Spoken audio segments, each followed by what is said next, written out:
अखिल गुजरात साधक स्नेह संमेलनના કાર્યક્રમના ભાગરૂપે દાહોદ ખાતે કેદારેશ્વર મહાદેવ મંદિરના સાનિધ્યમાં સંત શ્રી આસારામજી બાપુ આશ્રમ શાળાના કેમ્પસમાં જ્યાં અમે બેઠા છીએ આજે વિશાળ હોલ છે એ હોલની આ વ્યાસપીઠ પર એકવાર બાપુજી વિરાજમાન થઈ ચૂક્યા છે એટલે આ જે હોલ છે એ આપણા માટે અમદાવાદ કે કોઈ પણ આશ્રમના पंडाल के एना सत्संग होती कम नहीं केम के पूज्य गुरुदेवना श्री चरण यहाँ पड़ेला है।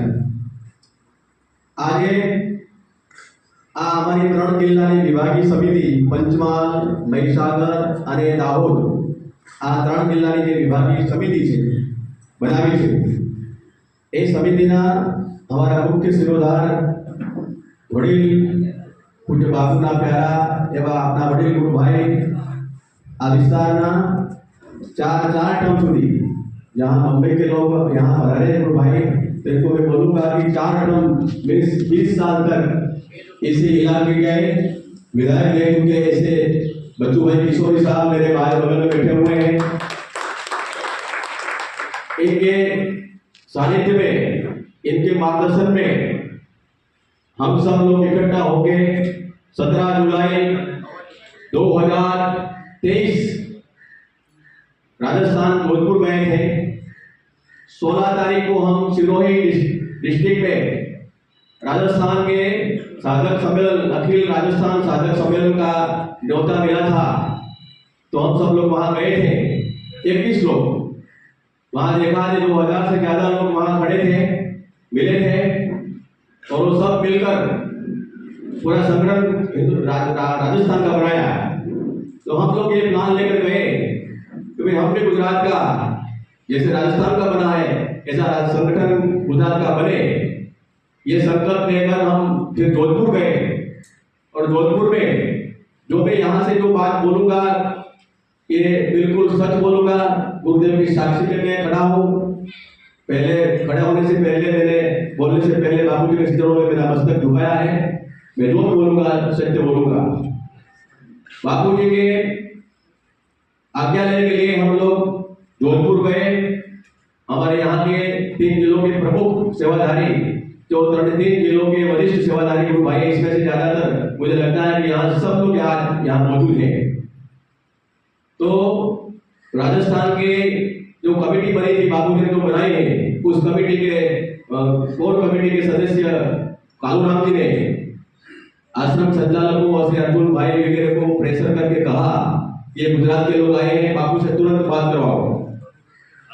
तो बापूजी की कृपा आश्रम संचालकों की भी मेहनत और बापूजी का वीडियो कॉल से हम लोगों पे मैसेज आया। जैसे हम 21 लोग थे एक रूम में तो बच्चू भाई किशोरी जी और इनके बगल में मैं बैठा था और बाकी के सब लोग पीछे साथ खड़े थे।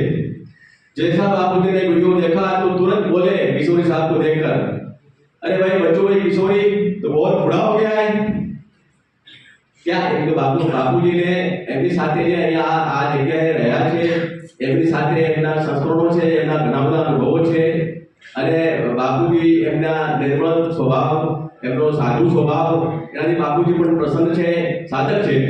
તો બાપુજીએ આ પ્રકારની વાત કરી તો એમણે હાથ જોડીને કહ્યું કે બાપુ અમે ગુજરાતનું સંગઠન બનાવવા માટે આવ્યા છીએ આજ્ञा આપો। बापूजी એવું બોલ્યા गुरुदेव से बोले कि गुजरात का संगठन राजस्थान से सवाया बनेगा। बनाओ ऐसा नहीं बोला बनेगा। એટલે બાપુજીએ બહુ સ્પષ્ટ વાત કરી દીધી છે કે ગુજરાતનું સંગઠન તો થઈ જશે પણ કેવું થશે રાજસ્થાન કરતા સવાયું બનશે। આ ગુરુદેવના વચનો હતા શબ્દો હતા અને એ શબ્દો લઈને જ્યારે આવ્યા અહીંયા ત્યારે સૌથી પહેલી મીટિંગ અમે શરૂ કરી ગોધરાથી અને ગોધરા મીટિંગ કર્યા પછી અમે લોકોએ નક્કી કર્યું કે આપણે રાજસ્થાન જેવું સંગઠન બનાવીએ। તો રાજસ્થાનના જેવા સંગઠન બનાવવા માટે તમામ જિલ્લાઓ તમામ તાલુકા ને સમિતિઓ બનાવવી પડે। એટલે અમે ગોધરા ખાતે 3 જિલ્લાના તમામ જે વરિષ્ઠ ગુરુ ભાઈઓની આખી મીટિંગ બોલાવી અને એક સાથે ત્રણેય જિલ્લાના સમિતિઓ અને જે જિલ્લા લગભગ 22 જિલ્લા તાલુકા 22 તાલુકે તો 20 તાલુકા એમાંથી જોડાયા અને 20 તાલુકા સમિતિઓ 3 જિલ્લા સમિતિ અને એના ઉપર વિભાગીય સમિતિ કોર ટીમ એ ટોટલ 26 સમિતિઓનું સંગઠન ત્યાં રહેલું અને 26 સમિતિઓની અંદર અત્યારે 650 થી વધારે સેવાધારીઓ એમાં કારોબારી સમિતિઓ આવી જાય, કારોબારી સભ્યો આવી જાય અને સામાન્ય સભ્યો આવી જાય. આ બધાનું સંગઠન જોતા 650 વિભાગીય સમિતિ અમારી જે કહેવાય છે એની આખી કોર ટીમ અથવા સદસ્ય તૈયાર થયા છે અને એના સંકલનથી અમે સૌથી પહેલું સંમેલન જે થયું સુરતમાં એ સંમેલનનો લાભ લીધો.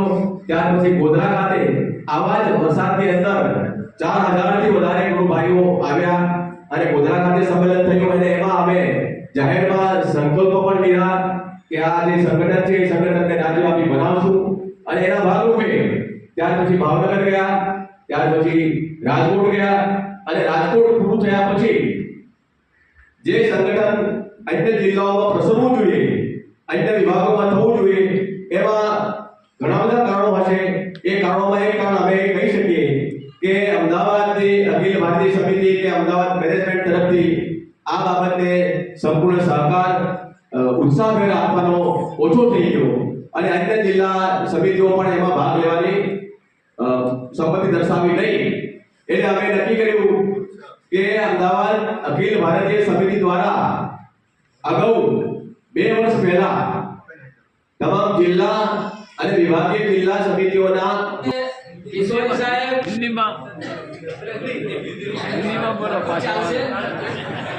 किशोरी साहब, कटारा साहब, रमेश भाई, मोरिया साहब, जसू भाई वगैरह ने मिलकर ये संगठन को बहुत मजबूत बनाया है, तन मन धन से बनाया है.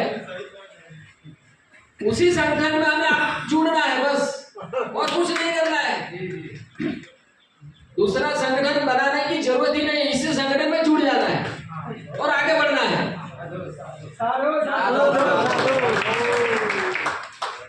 આજે આ સંગઠન 10 વર્ષમાં આવું સંગઠન ક્યારેય બન્યું નથી.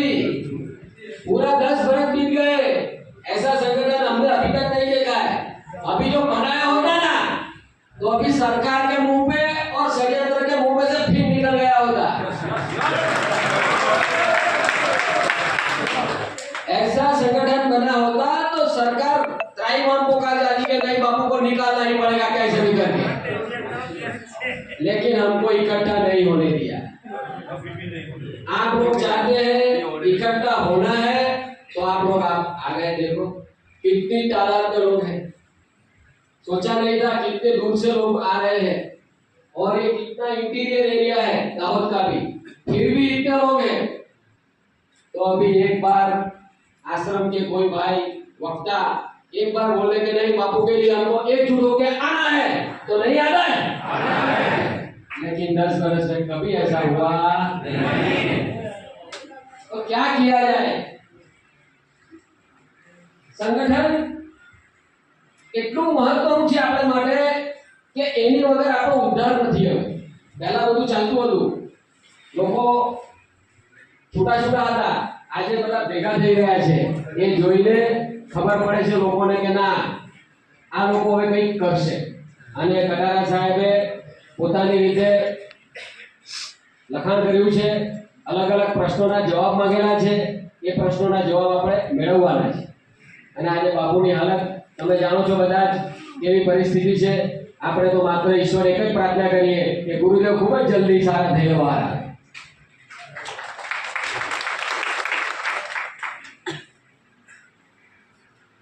जो एक बात मैं कहना चाहता हूं कि संगठन के अंदर बनाने के लिए, रखने के लिए, उससे जुड़ने के लिए हमको लड़ना होगा. तो हमारा कर्तव्य एक ही है कि अभी उसको प्रश्न करना है, सब प्रश्न करना शुरू. और समितियां सिर्फ बापू के साथ बंधी हुई है. समितियां बापूजी ने बनाई है, कोई आश्रमवासी ने नहीं. समितियां आश्रम को जवाबदेही नहीं है, सिर्फ बापूजी पूछ सकते हैं. आपने देखा है कभी प्रोग्राम कुछ भी होए, कोई आश्रमवासी से गलती हो तो बापू उसको तुरंत झाड़ देंगे, उसको तुरंत ये ले लेंगे। जब समिति, हमने तो बड़ौदा में बहुत सत्संग करो में था, उसका सही उसमें रहा हूँ, सॉरी 20 साल से मैं समिति के साथ में देखा है। कभी गलती हो जाती है तो बापू को क्या बोलते हैं, दोबारा गलती नहीं होनी चाहिए, कभी डांटते नहीं है। क्यों? उनको मालूम है कि जो कुछ कर रहे हैं समिति कर रही है भाई। वो तो वहां से बोलते हैं, आश्रमवासी आता है भाई अपना इतना ऋषि पदार्थ देना है, करता कौन है? समिति और साधक। ये करना है, करता कौन है? समिति और साधक। तो जब सब कुछ आश्रम किसने बनाया? वैसे अपने लहू पानी से लहू पसीने से किया है आश्रम। कि कोई आश्रमवासी का पैसा लगाया उसमें? पूछो जरा उसको, अपने घर से लाया कोई? नहीं लाया। तो मालिक कौन है भाई आश्रम का? आप लोग भाई, समिति है आश्रम का। तो आज से आप ये भूल जाओ कि आश्रमवासी हम या अहमदाबाद में बैठा मैनेजमेंट अपने को कोई दोष, हम सिर्फ बापू को जवाब देंगे। बापू कुछ पूछेंगे तो हम उसको जवाब, उनको बोल दो भाई, कल खुले बोल। हम ये कटारा जी और हम 40 लोग गए थे, उसको दिया तो आरत भाई को पूछा कि वो तुम्हारा पैसा बचा उसका क्या? तो चौधरी जी और भारती जी दो बैठे थे। मैंने पूछा भाई आप समिति का काम पकड़ना जानते हो? उनके पास हिसाब, आरत जी सही बात है? हाँ सही बात है। मैंने पूछा कि आप सिर्फ समिति का ही काम पकड़ना जानते हो? आप कभी कोई आश्रम के संचालक को पूछा? मेरे बड़ौदा की बात करो, 4 जोड़ी जूता रखता है, इसी टाइप कपड़ा पहनता है, किसी को पावती देता है, किसी को नहीं देता है। कभी पूछा आपने भाई? कभी पूछा? हमारे चार लोग गए थे समिति वाले अध्यक्ष के साथ में अहमदाबाद जाके उसके बारे में कंप्लेन किया, भाई ऐसा है आपका संचालन ठीक काम नहीं कर रहा है। मैंने बोला कितना साल हुआ? 4 महीना हुआ। कभी आपने उसके साथ एक्शन लिया? बहुत सारे गुरु भाई आए हैं। मैं सभी को एक बात पूछना चाहता हूँ कि हमको अभी संगठित होना चाहिए कि नहीं? पीछे वालों की आवाज नहीं आ रही है। संगठित होकर आगे बढ़ना चाहिए कि नहीं? हमारी विभागीय समिति जो काम कर रही है वो सही दिशा है कि नहीं? अच्छा, इसका कोई विरोध मैनेजमेंट वाले करे तो उनके सामने जाना चाहिए कि नहीं? आपका साथ मिलेगा तो जरूर जाएंगे हम लोग। मैं छुई मुँह का पौधा नहीं, छुएने से मुरझाता हूँ, मैं वो गुरु का दान नहीं कि हवा को से डर जाता हूँ। इनके कहने से डरने वालों में से ये देखो, गुजरात ने पूरा नेतृत्व किया है भारत का, और ये गुजरात की टीम आज फिर बन रही है। और मैं सभी से प्रार्थना करता हूँ कि आगे बढ़िए। बापूजी ने जब बोल दिया आंखें खोलो, तो आप आंखें बंद करने का समय है, आंखें खोलने का समय है। यहाँ बंद करने वाले कितने हैं? नहीं है, देखो एक भी नहीं है। और मैं बॉम्बे से आए हुए, उत्तर प्रदेश से आए हुए सभी गुरु भाइयों से प्रार्थना करता हूँ, प्रार्थना करता हूँ कि ये गुजरात का एक संगठन बनेगा। ये तो बनने जा रहा है, बनेगा, मगर आपके राज्यों में भी ऐसा संगठन बने, ऐसी हमारी प्रार्थना है आपको। यहाँ से ये प्रेरणा लेके जाओ, जैसे हम राजस्थान से आए प्रेरणा लेके, और राजस्थान से प्रेरणा मिली, बापूजी का आशीर्वाद मिला, और उसके बाद जो गुजरात में गाड़ी चल रही है वो रुकने वाली नहीं। तो अगली कड़ी में मैं हमारे जो संगठन बनने के बाद यहाँ गुजरात में हमारे 3 जिलों में, हमारे 20 तहसील में हमने क्या क्या किया है इस साल भर में, वो मैं 5 मिनट का समय देता हूँ हमारे आरत भाई को। और सभी वक्ता जो भी आएंगे उनको भी मेरी प्रार्थना है, समय की अवधि है, दूर दूर जाना है सबको, टाइम से हमको सबको छोड़ना है, तो ज्यादा समय न लेते हुए हम जो करने जा रहे हैं और अभी तक हमने क्या किया है उसका संक्षिप्त वर्णन हमारे आरत सिंह भाई जो हमारी समिति के महामंत्री है उनको भी प्रार्थना करूंगा वो बताए, ताकि आपको थोड़ी प्रेरणा मिले, अपने अपने इलाके में जाके आप क्या कर सकते हो। हनुमान जी को रोक रहा था, हनुमान जी को पता चला, उसकी टांग उखाड़ के फेंक दी और उनका श्रद्धाम पहुंचा दिया। तो हमारे संगठन में ऐसा हो रहा है कि कुछ काल नबी के भाई है वो संगठन को रोकने की कोशिश कर रहे हैं, तो उसको सुधरना चाहिए नहीं चाहिए? सुधरना चाहिए। हमें हमारे गुरुदेव के प्रति हमारा कर्तव्य निभाना चाहिए कि नहीं निभाना चाहिए? निभाना चाहिए। हमें किसी की बात में आना चाहिए नहीं। हम कुछ गलत बिल्कुल नहीं कर रहे हैं। अभी जब हमारे गुजरात में 5-7 भैंसें इकट्ठी होती है तो सब मिलकर वो वन का केसरी सिंह आता ने उसको भी वो भाग जाता है। चींटियां भी सब एकजुट होती है तो 8-10 फीट लंबे सांप को भी स्वधाम पहुंचा सकती है। तो हमको ब्रह्मवेत्ता संत के शिष्य है तो हम जो सब एकजुट बने तो क्या हो सकता है। हमारे तो बस सिर्फ हमें कोई आश्रम नहीं चाहिए, हमारे कोई संत, हमें हमारे बापू चाहिए। क्या बात है। बापू को बाहर लाने के लिए हम हमारा कर्तव्य निभाएंगे और इनमें जो भी बाधा पहुंचागे तो हम उसे लोहे से जवाब देंगे। क्या है कि गुजरात का संगठन राजस्थान के भी सवाया बनेगा और वहां से आकर हमने यहाँ हर तहसील हर डिस्ट्रिक्ट में मीटिंग की और यहाँ की 22 तहसील की समितियां बनाई, 3 जिलों की 3 समितियां और विभागीय समिति तो 26 समिति का गठन किया। इसमें 650 से ज्यादा साधक जो बिल्कुल एक्टिव है उनको जोड़ा और फिर हम अहमदाबाद भी गए और जो अखिल भारतीय उनके मुखिया है जो लोग मिले उनको मिले कि हमारा ये संगठन बापू की आज्ञा और आशीर्वाद से बना है और ये हमारा संगठन कोई आश्रम या कोई आश्रमवासी के खिलाफ नहीं है। 1 सितंबर को अरेस्ट किया गया तो अक्टूबर में मैं पूज्य गुरुदेव के चरणों में गया था।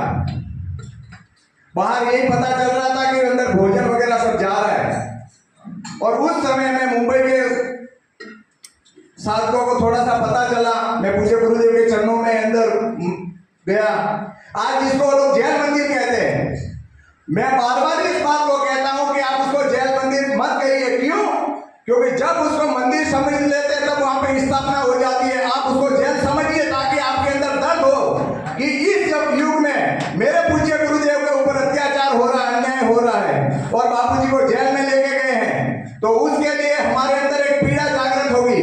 हर बात को इस ढंग से इस जगत के अंदर आध्यात्मिक ऐसे वचनों का अभी तक इतना दुरुपयोग नहीं हुआ होगा जितना युग इस युग में किया जा रहा है। अभी बार बार एक प्रश्न उठ रहा है कि हम राजस्थान में समिति बनी, कटारिया साहब राजस्थान भी बता रहे थे, यहाँ आरव सिंह जी बैठे हैं, जसवंत सिंह जी बैठे हैं, इनको मैं काफी समय से जान रहा हूं पर आज मुझे ऐसा लग रहा है कि पूज्य बापू जी जोधपुर से निकल के इनके हृदय में विराजमान होकर कार्य कर रहे हैं। पहले बापू 2 हाथ से कार्य कर रहे थे, आज बापू हजारों हाथ से कार्य करने लगे हैं। और बापूजी बोलते हैं राजस्थान की समिति बनी नहीं थी, उसको बनाई गई थी और जो बनता है वो बिगड़ता है। ये बना ही नहीं, या तो प्रागट्य हुआ है और इसको पूज्य बापूजी का संकल्प समझिए। और हमारे साथ जो आज तक अत्याचार हुआ, ऐसी ऐसी घटनाएं हुई, 22 तारीख की बार बार एक वीडियो चलाई जाती है जयपाल लांबा जी की कि भाई बापूजी 376 की धारा नहीं लगती, बापू के ऊपर रेप के कोई चार्जेस नहीं है। पर वो इसलिए था कि 30 तारीख तक बापूजी अगर वहां हाजिर हो जाते तो आज बापूजी अरेस्ट ही नहीं होते। पर ऐसा नहीं हुआ।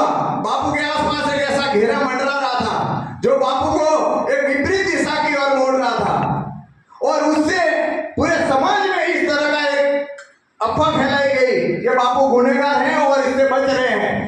इसको कहते हैं मीडिया ट्रायल। बापू के साथ मीडिया ट्रायल किया गया। जो 58 गवाह इस केस के अंदर है उसमें से 56 गवाहों का इससे कोई लेना देना नहीं है और इस तरह से ये अफवाह फैलाई गई। पूज्य बापूजी के लिए आज जो लोग ये बोल रहे हैं कि कार्य कैसे होता है, अभी एक ही बात कही गई। आज ये जिन लोगों को रोकने का और जो लोग जिनको रोक रहे हैं वो लोग कल तक बड़े बड़े पदों के ऊपर थे, आज वो रिटायरमेंट है, उनके बड़े बड़े अनुभव है, जितनी मेरी उम्र नहीं है उतना उनका अनुभव है। जो कल तक आश्रम के अंदर वंदनीय थे, पूजनीय थे और उनको बड़े बड़े आदर सत्कार मंच के माध्यम से दिए जाते थे, मगर उन्होंने अब जैसे ही पूछने की कोशिश की कि बापूजी कब बाहर आएंगे, क्यों नहीं आ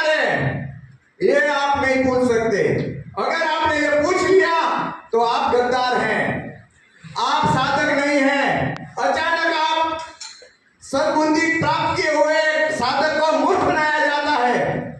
हर व्यक्ति के अंदर यही है कि आप बापू के बारे में मत पूछिए। और वो लोग जिनको उनके सानिध्य से कई लोगों को, साधकों को और इतने अनुभव से आजू बाजू के गांवों के अंदर, समाज के अंदर आज उनकी प्रतिष्ठित और प्रतिष्ठा है, ऐसे लोगों के ऊपर ऐसे कलंक लगाए जाते हैं।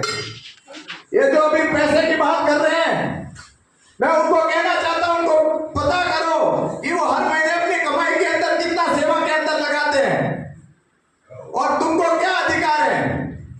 कुछ पैसे पकड़े जाते हैं आश्रम के संचालकों के माध्यम से, मनी लॉन्ड्री का केस चल पड़ता है नारायण साईं जी के ऊपर। थोड़े दिन में भाई साहब की शादी हो जाती है, बड़े बेकरी के मालिक हो जाते हैं और फिर वो संचालक भी हो जाते हैं। शादी करते हैं तो बोलते हैं कि ये तो बापूजी की आज्ञा थी। अरे भाई आज्ञा थी नहीं, अगर ब्रह्म ज्ञानी के पास रहेंगे तो भोग छूट जाते हैं। तुम भोग को पकड़ रहे हो और बोलते आज्ञा थी। ऐसे नालायकों को आज्ञा नहीं देंगे तो बापू क्या करेंगे? बापू के साथ रहकर तुम इस तरह से करोगे तो क्या करोगे? और केस के माध्यम से आज कटारिया साहब के चरणों में मैं एकदम हृदयपूर्वक बिना लाग लपेट के कहना चाहता हूं कि जो षड्यंत्र पहले दिन ही हुआ कि योग निवेदन सेवा समिति गुरुदेव ने बनाई, वो समाज में कार्यरत होगी और आश्रम का कार्य देखेगा। अभी हमारे मौर्य जी जो बड़ौदा से बोल रहे थे, मेरा बड़ा हृदय पसीज रहा था कि वो कह रहे थे कि आश्रम में जो हमारे समर्पित भाई बदा हैं वो ईश्वर प्राप्ति के उद्देश्य से आए हैं। माला जप ध्यान करना उनका उद्देश्य है। गेट के बाहर क्या होता है उनको उससे लेना देना नहीं। वो गेट के बाहर की दुनिया छोड़ के आश्रम में समर्पित हुए हैं और यह घटना समाज में घटी है, तो इस घटना को समिति के लोग संभालेंगे। पर ऐसा नहीं हुआ और 8 साल के अंदर 1200 समितियों को इकट्ठा नहीं होने दिया और इनको यही सबसे बड़ा हमारे साथ षड्यंत्र हुआ। इस देश के कौन से डिपार्टमेंट ऐसा नहीं होगा जिसके अंदर बापू का साधक नहीं होगा। सबके अंदर उगल रहा है, अंदर एक उबाल है। बापू ने सिर्फ भारत को ही नहीं पूरे विश्व को बहुत कुछ दिया और आज इस देश के सर्व गुजरात